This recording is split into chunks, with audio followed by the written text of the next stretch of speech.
Asato Mari is the most prolific Japanese woman director working in the horror genres today. Her work covers a wide range of topics and ideas, from imaginations of the supernatural to the lived horrors of the everyday.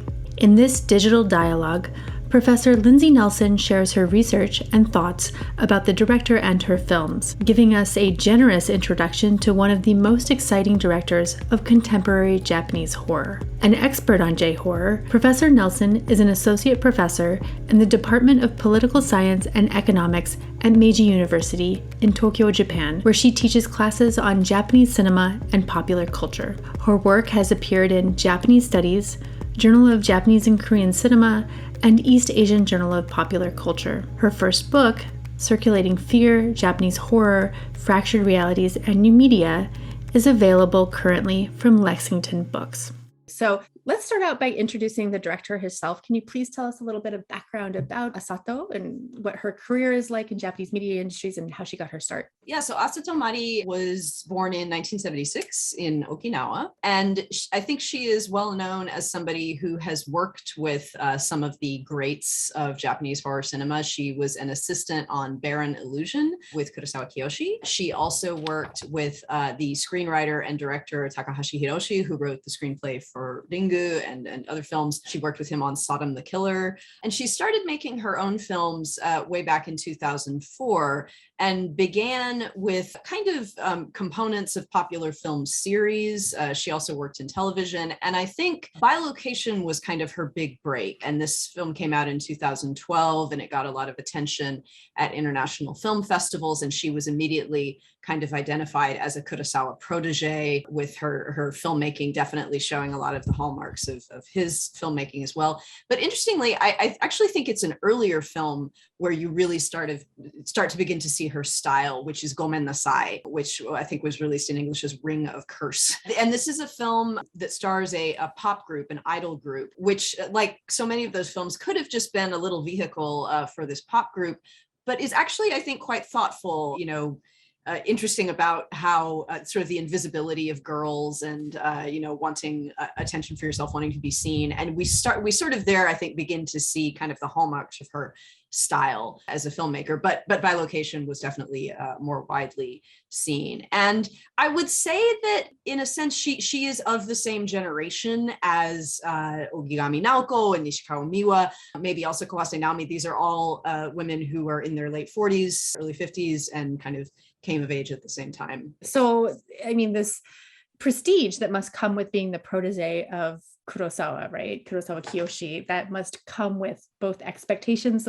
I would imagine, also some access into some inner circles and some avenues of production that maybe, your average person wouldn't have if they didn't have this incredible powerhouse behind you. So can you talk a little bit more about maybe that relationship and how that has either perhaps shaped her trajectory or the way that people talk about her? Yeah, I mean, I think that just looking at how people talk about her, looking at interviews that I have seen with her, this is always mentioned. The fact that she is a Kurosawa protege is always mentioned. And I think, just looking at her films, it is kind of impossible to completely divorce her from Kurosawa. There's definitely a lot of Kurosawa influence there. And yet she is very much her own filmmaker, makes her own choices and charts her own path. But I think that, she has made a point of, a lot of her films are adapted from novels, but she writes the screenplays herself. And she's, very particular as a director and a creator. I think at this point, honestly, just looking at some of the interviews surrounding her more recent films, the interviews themselves don't really focus on Kurosawa. It's usually mentioned at the beginning, but she has kind of come into herself enough as a director where now at least she is separate from him. And people mention him, and that relationship has certainly helped her, I think, and opened doors for her. I think now she is very much standing on her own 2 feet.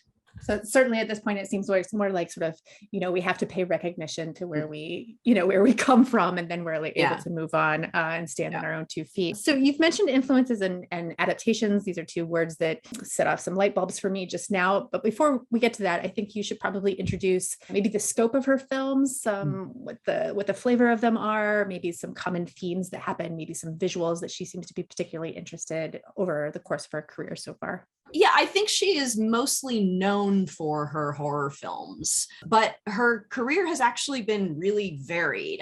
She has made, again, very recently, she made a TV drama series called, it was We're Not Divorced Yet. And it was about, yeah, I think it was, tada rikon shite inai or something like that. Mm-hmm. It was basically about a couple that are, miserable and always fighting, and I think there's murder involved. I haven't seen it. So she's made that. She also made this movie called Hyoka. I think it's called like Ice Cream or something, and it's based on the Classic Literature Club series of light novels. Yes. And that was very much like a fluffy teen drama. But I think movies like By Location and Fatal Frame, the movie, Gekijo Banzero, Under Your Bed, her more recent one, and the Rearu Onigoko series, which she did a couple of, and Gomen Nasai. And she also did an installment in the Ju-on franchise as well, Ju-on Black Ghost. Looking across those films, I think the thing that I definitely notice is, again, kind of similar to Kurosawa, she really, really pays attention to lighting. So many of her shots are either filmed with natural light or what looks like natural light, or this interesting contrast between like kind of golden hour, sort of yellow and golds, or just kind of stark light and shadow. She favors, I think, a lot of just kind of slow movement. So her movies are quite contemplative. There are just a lot of long shots and kind of a series of shots with not much dialogue, or there's a lot of whispering. And in that way, I think a lot of people might describe, kind of similar to some of Kurosawa's films as well, it might describe her movies as slow. The pacing is quite deliberate. They take their time. They can also be, as a lot of Japanese movies based on novels are, quite talky. There can be a lot of explaining and characters kind of telling you who they are rather than showing you, but it's there, and I think it stems from the novels themselves. Overall, I would say that her movies also, even though they might be classified as horror, they're not necessarily scary. They're not in the same category as like The Ring and Ju-on or Dark Water. They are ghostly and spooky, but they're not really going for terror.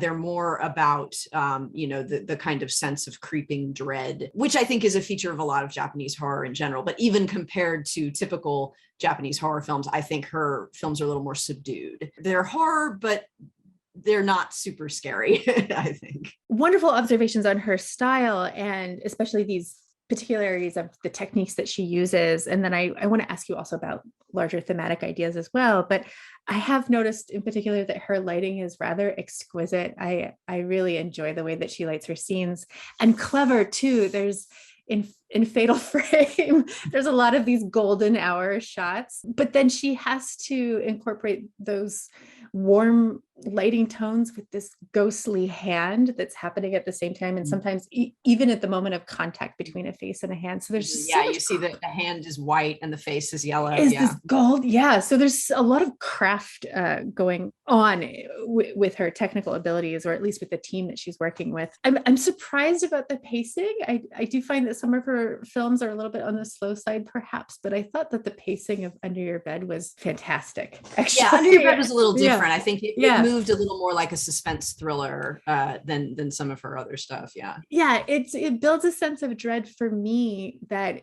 is key to the film, where the pacing itself was part of me at one time feeling like this is an innocent human being who's just sort of been overlooked by the world, and bless his heart, and then, oh no, he's actually a monster, right? And it all happens in the pacing, and it had me off kilter the entire time, because I could never align myself with any character in that film. So yes, the craft is marvelous.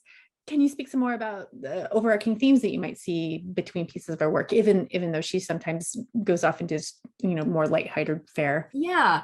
I mean, I think that she, like a lot of women directors in Japan, has repeatedly said, that she doesn't set out to make women's films, and that she doesn't, think of herself first and foremost as a woman director. And yet she does acknowledge that it's different being a woman director and making films as a woman. And so I think in her films too, you can see that there is usually a focus on women.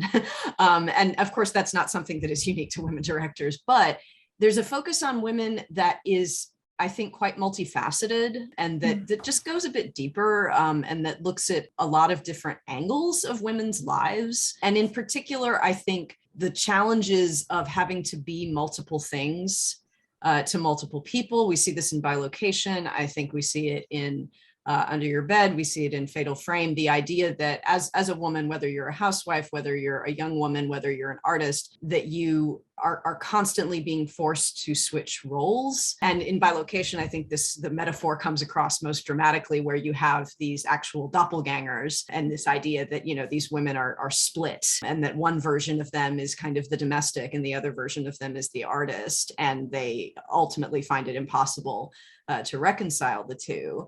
And so I think that comes through in a lot of her films. And I think, like a lot of classic Japanese horror films, you get this dual horror where there's the supernatural scariness, but there's also just the everyday horror of trying to make sense of your life as a woman, and trying to deal with, the everyday pressures and fears and anxieties of being a woman in contemporary Japan.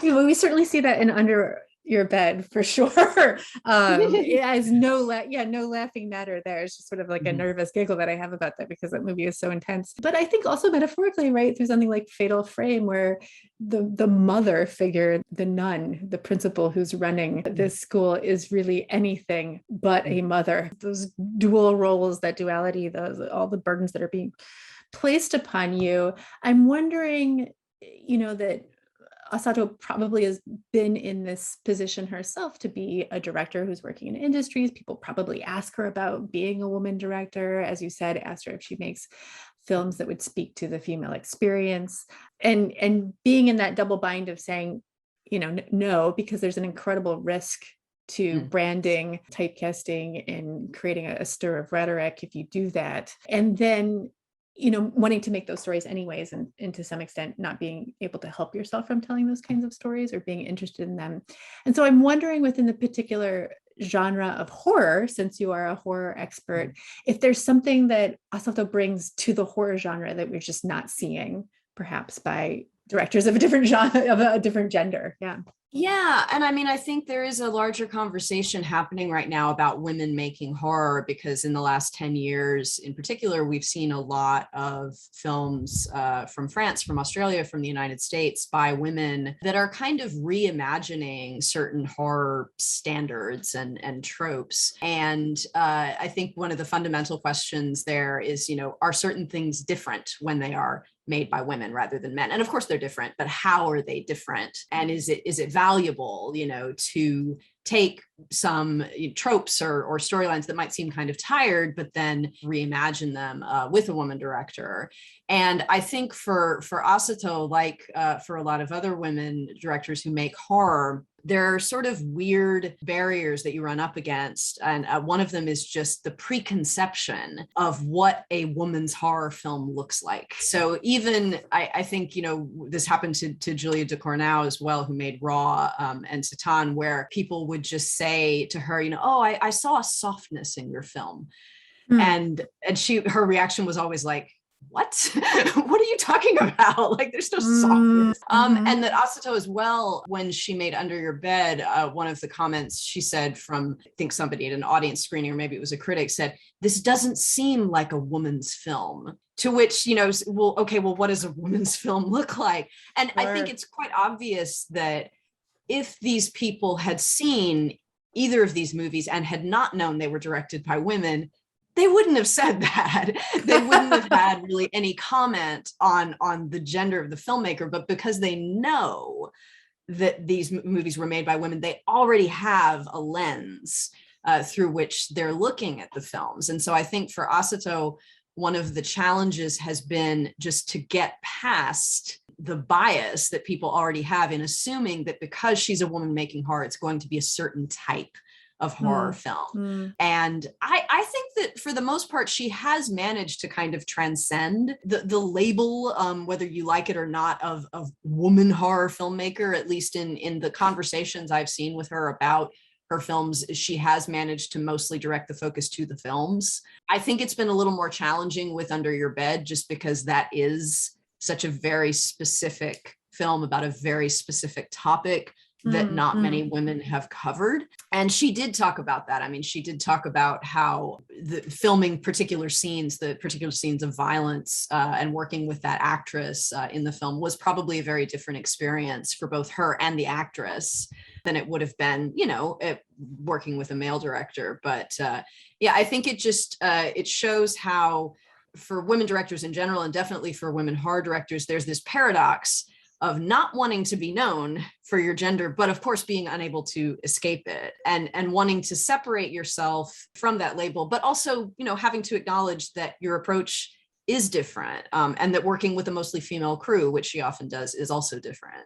Yeah, and I might add to that these stories need to be told too, right? Sure, like there's also that as well, in the sort of great erasure of trying to approach things from one subject position, right? We're like losing out on that incredible insight in the stories that need to be told, that haven't been told because people from that subject position haven't had access to being able to tell them yet. Exactly. Which is always my frustration with this sort of denialist attitude that people take publicly. But I'm wondering about this sort of stereotyping of women who make horror films as there's like a perceived softness because people are reading gender into it. Do you think that they're saying that just because it's coming pre-packaged with some notion that like, oh yes, there must be femininity here, or is it something about the story that they're picking up on, or is it something about the way that it's shot, or is it just like a total rhetorical fabrication? I mean, I think really 99% of it just comes from the fact that this is a movie made by a woman, and that fact is known before people watch the movie. And there's a recent compilation that came out called Women Make Horror, edited by Alison Pierce, which came out in 2020. And one thing that she says is basically, if you are a woman filmmaker, you are ascribed a political position, regardless of personal belief. So people will label you in a certain way, regardless of how you feel. And so she and the other writers in this compilation talk about the fact that a horror film made by a woman isn't always feminist. I think there's this other idea that if you're a woman making horror films, they must be feminist. But no, that's not the case. And men may make feminist horror films. That happens too. Yeah. And so they kind of came up with this manifesto within this Women Make Horror book, which was, among other things, included the idea that horror films don't need to be demarcated as either national cinema or feminist or Hollywood to be worthy of study.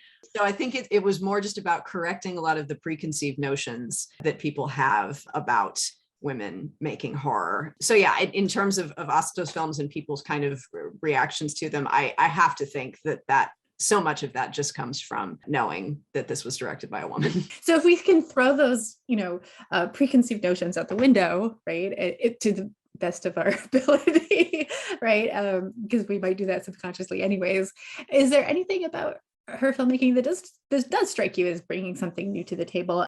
I think of the ending of By Location, which made me cry, and in a way that I don't know that I've ever cried at a horror film before. I don't cry much at films at all, but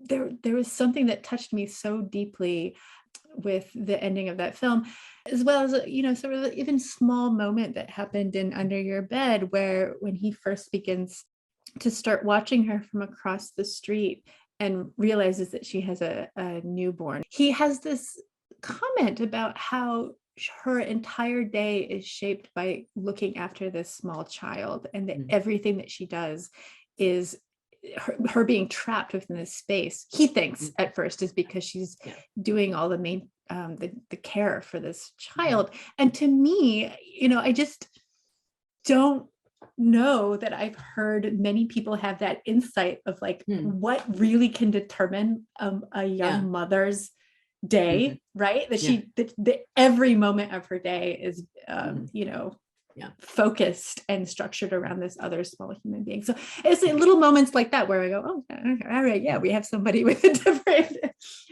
sort of a different knowledge base here. So I mean, do you find moments like that as well?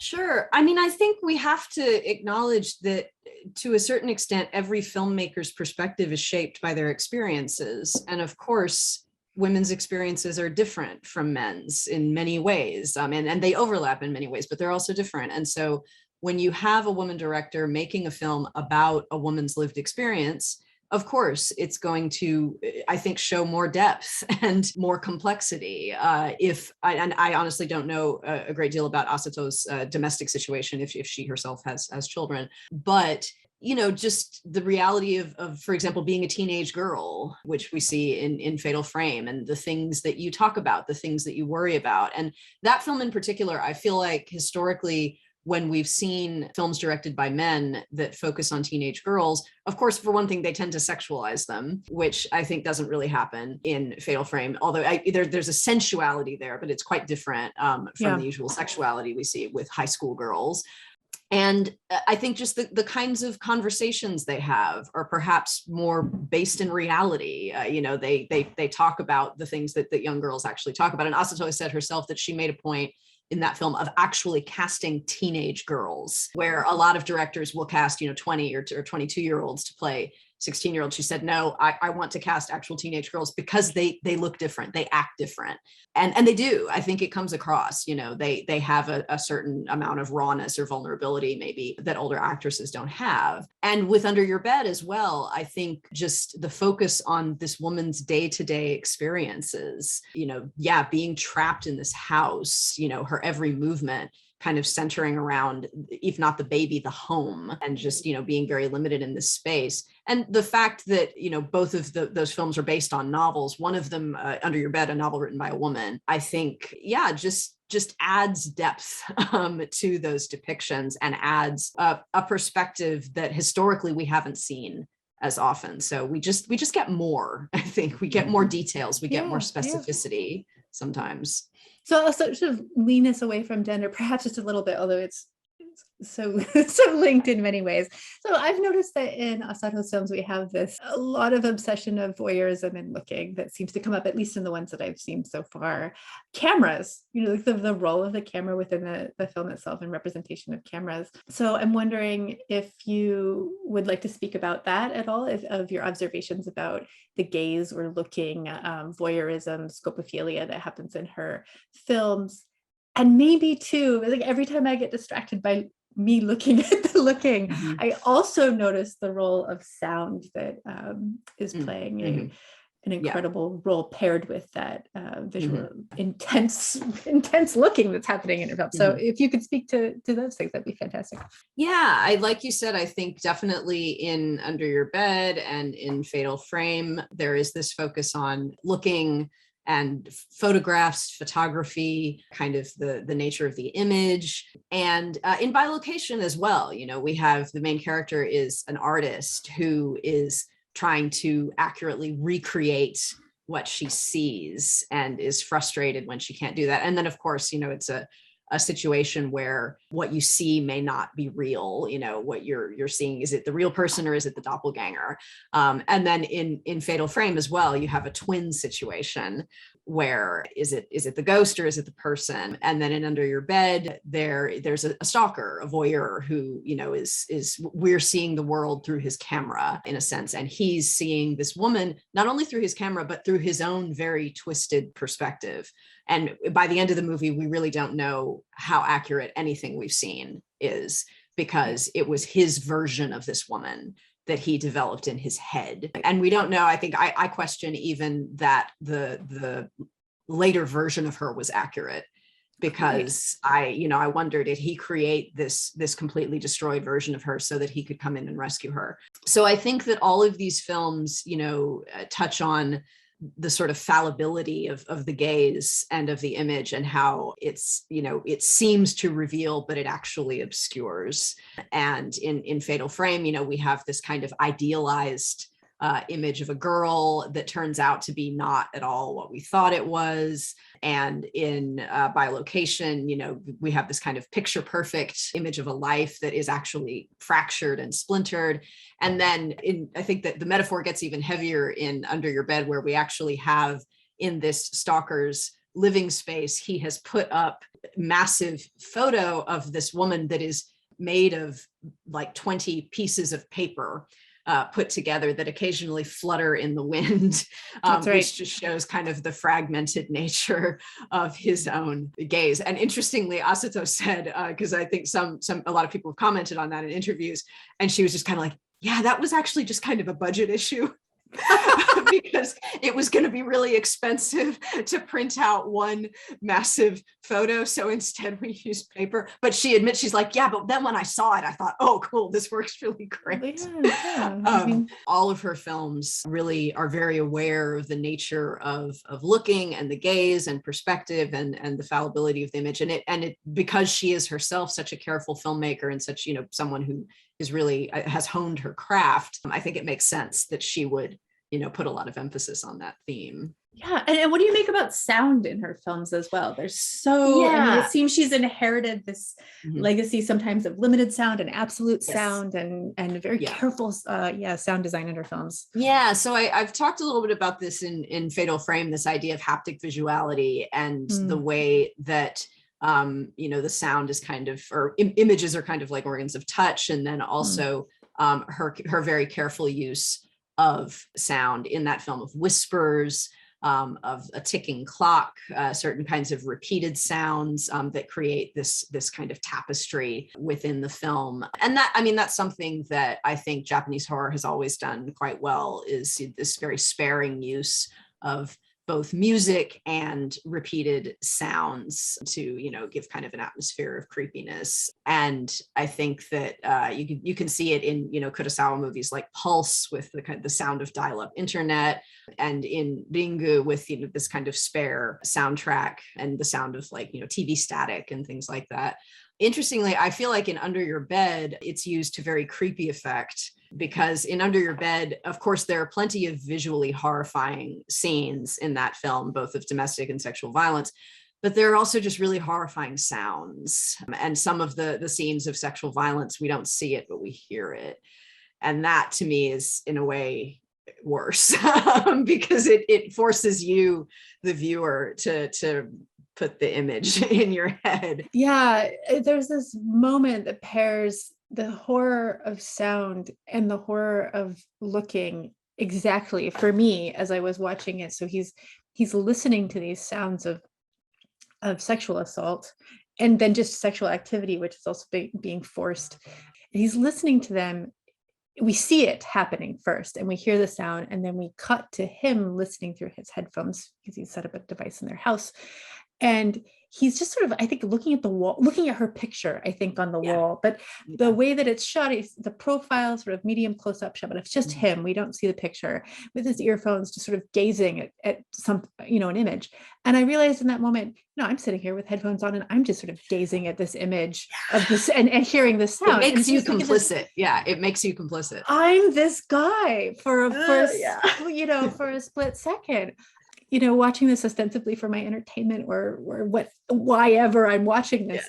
Yeah. So there's just like this perfect moment that illuminates how horrifying it is to, be listening to somebody's trauma and anguish and pain. And yet, is that not what we're doing in cinema all the time? Yeah. I'll just say that when it comes to both the visualization and the sound of all the violence, and in particular sexual violence in this film, I think that this is part of the larger conversation that's been happening in terms of how much should you show.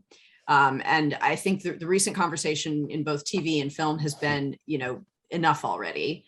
We're tired of seeing these very graphic depictions of rape in film and television, mainly because historically those scenes and those plot lines have mostly been used as kind of a lazy shortcut for male character development. That this female character is raped and this is the catalyst for the male character's development. And also just that the graphic visual depiction of rape was an easy way to shock, and that it's not shocking anymore. It's quite old. And so I think for a lot of filmmakers, the tendency now is to not show as much, or at least to show it in a different way, to show it more from the perspective of the victim than the attacker. And this is something that I think Jennifer Kent did in The Nightingale, and that Coralie Farge did in Revenge. And so when it comes to that with Under Your Bed, I have very mixed feelings about the sort of in your face nature of the sexual violence scenes in that film, because on the one hand, I kind of liked the way it began, which is that we weren't going to see it. It seemed like from the beginning, we were only going to hear it or see a very limited perspective of it because we were only going to see it from his perspective. But then it kind of shifts, and about halfway through the film, it's like, no, we're gonna show you everything. Yeah. We're gonna throw it in your face. And Asato has actually said, for her, several times when she gave like talks after screenings of this film, that women came up to her after the talks and they were crying and they said, "Thank you so much for showing everything, because it proved to me that I wasn't crazy." To actually see it, because it's always been hidden, to actually see it so bluntly depicted was revelatory for me. And that was something I really hadn't considered. The idea that showing something that for these women at least had always been hidden could be meaningful, and having it shown in a very particular way, I think that, wasn't necessarily like sensationalizing it or glorifying it. So that, that adds another layer to that conversation, I think, about, if you're going to show it, how do you show it, and how do you make it meaningful? And for me, at least, I don't know that it was meaningful. I don't necessarily think it was necessary to show all of that. And she also said that her goal in the film was to show the everydayness of sexual violence and domestic violence, and how it just became routine and mundane. And that, to me too, I don't think happened because the perpetrator was just always a monster. There was nothing mundane about him. It was like there was nothing redeeming about him. And I thought that, if you wanted to show the everydayness of it, we would have seen him behaving more everydayish, but we never did. We only saw him behaving as a psychotic killer or something. Right. So if any, and you're talking about the husband here. Yes, the husband. Yeah. So that was that at least was some of her thought process on that. Yeah, I struggled. I had the exact same impression myself, and I struggled with this too, in the sense that I thought, well, I don't really want this husband who's a monster to become a more fully fleshed figure, because I want what he's doing to be monstrous, I guess, in the way that Asato was intending as well. But you're right, it is a two-dimensional representation of that monstrosity that lends us to thinking more like, well, why doesn't she just leave? Because it doesn't give you that other aspect of the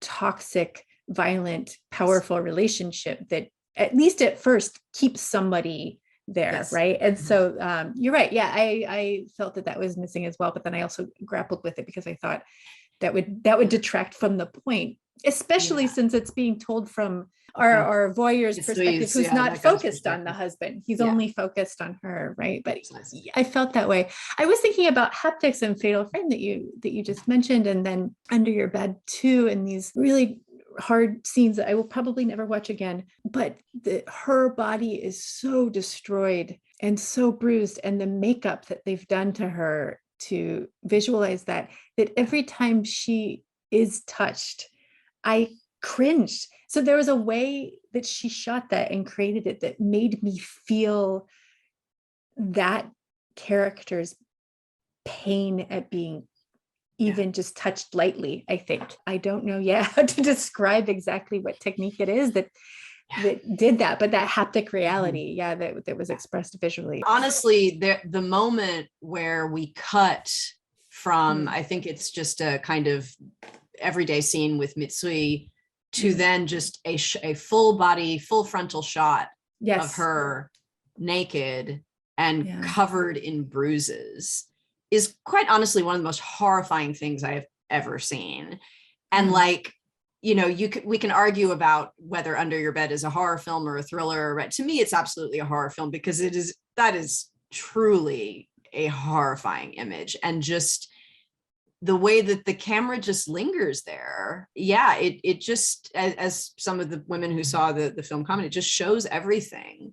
Yeah, that from then on, every time she is touched, you remember all of those bruises and all of those injuries, and just, her body becomes this sort of, pathway for the viewer to really connect with that. And it is deeply horrifying. Oh yeah. So you've already mentioned in passing that she's drawing on this J-horror movement, the stylization that you know so much about. And this struck me as well when I was watching several of her films, but I think in particular, Fatal Frame, I see it the strongest. Where at one moment I'm watching it and I'm thinking, I guess Ringu, and then another moment I was like, yes, here's Loft.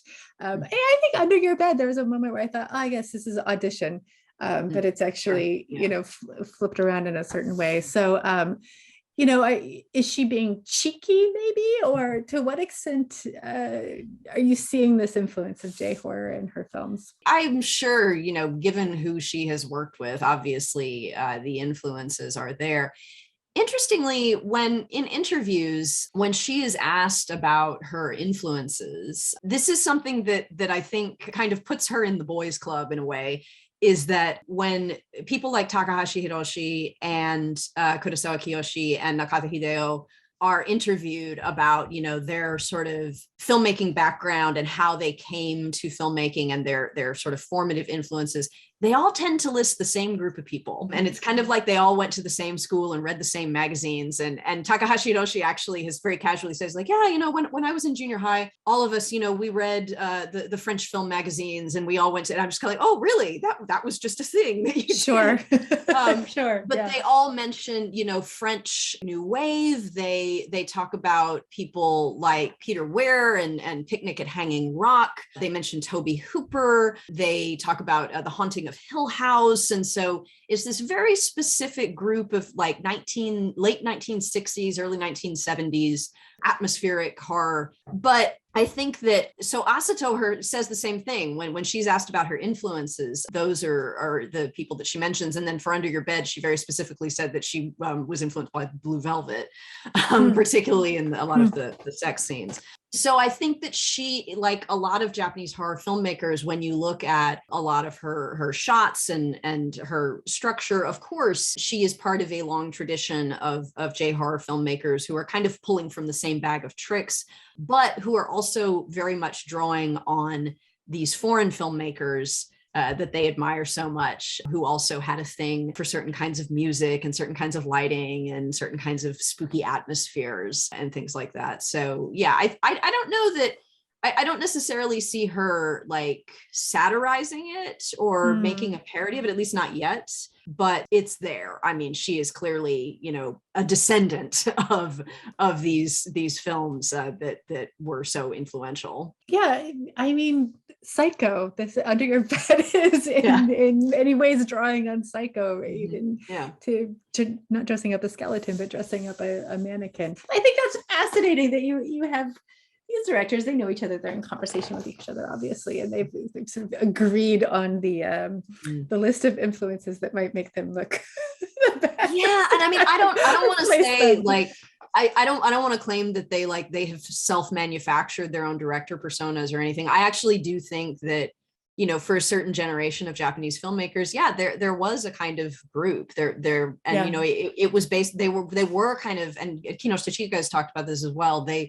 They were reading the same magazines, they were watching the same movies. And so even if they didn't know each other at the time, it's not too far-fetched to imagine that, a certain group of men of a certain age, kind of came into film the same way through the same group of directors. And obviously Asato is younger than them, but I can see how, if they were, first her mentors and they might have said, oh, you need to check out this movie, you need to check out this movie, that she might have, learned about filmmaking through a lot of the same films that influenced them. For people that are new to Asato's work, which might be quite a lot of people, where would you recommend that they start, and where might they go from there if they want to approach her works? I think By Location is probably her best film, and by far her meatiest film, just in terms of the craft and the subject matter that it deals with. So that's the one I would definitely recommend if you want to watch just one Asato film. I think Fatal Frame is also really interesting in terms of, again, really interesting craft and just kind of a signature Asato style. Under Your Bed is an interesting film. It comes with a massive trigger warning. I don't recommend watching this film if you are squeamish about any forms of violence or gore or domestic or sexual violence. That's a rough bar to clear, honestly. But I do think it's an interesting film to look at. But definitely, I would say By Location is probably her most important film. Well, thank you, Lindsay, so very much for your time and for speaking with me. It's always a pleasure. Thank you for having me.